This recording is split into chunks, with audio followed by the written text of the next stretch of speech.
Through the tangled undergrowth of the forbidden forest, dim light filtered through the canopy above. Harry walked nervously while Hermione strode ahead with determined urgency, her face set in an expression of forced confidence. Dolores Umbridge stumbled along behind them, waving a hand at the flies buzzing around her face.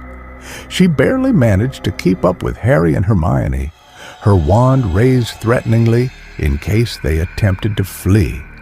How much further? She snapped, tripping over a gnarled root and catching herself just in time. Not far. Hermione replied quickly, casting a wary glance at Harry. It had to be somewhere students wouldn't find accidentally.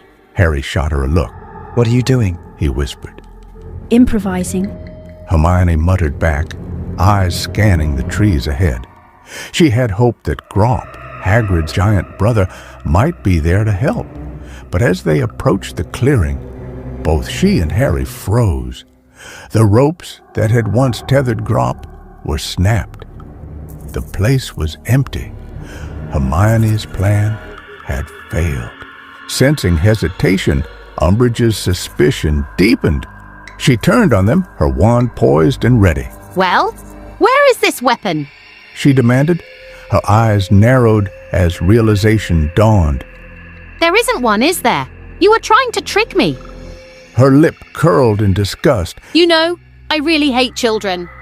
Before Harry or Hermione could react, a rustling sound filled the air. Dark figures emerged from between the trees. Tall, muscular forms stepped into the clearing, bows raised. The centaurs had come. Umbridge, trying to mask her fear, straightened her back and barked in a falsely authoritative voice. You have no business here, centaurs! This is a ministry matter! One by one they started aiming at her. She thrust out her chin. Lower your weapons! I warn you, under the law as creatures of near-human intelligence. A centaur loosed an arrow. Umbridge barely managed to deflect it with her wand, her breath coming in sharp gasps. How dare you! Filthy half-breeds! With a flick of her wand, ropes shot out, ensnaring one of the centaurs, pulling tight around his throat. He let out a strangled cry as Hermione darted forward. Please stop, she pleaded. Umbridge barely glanced at her. No, enough! I will have order! A massive hand closed around the back of her robes, hoisting her into the air. She let out a piercing scream as she flailed helplessly. Grawp had returned. She screamed in shock, kicking wildly, her wand falling uselessly from her grip. The centaurs gathered around Grawp, their voices a mix of alarm and anger.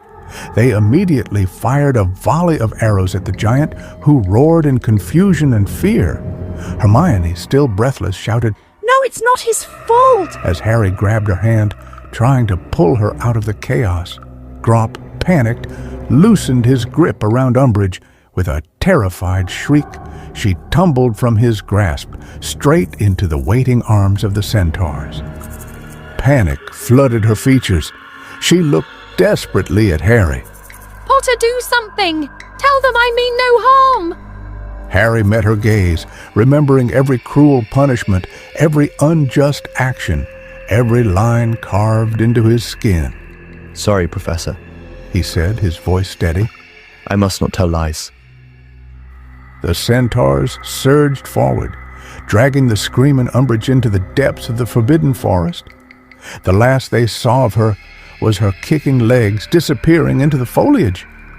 Hermione let out a shaky breath and turned to Grawp, her eyes full of gratitude, before she and Harry turned and hurried away, leaving the darkness of the forest behind them.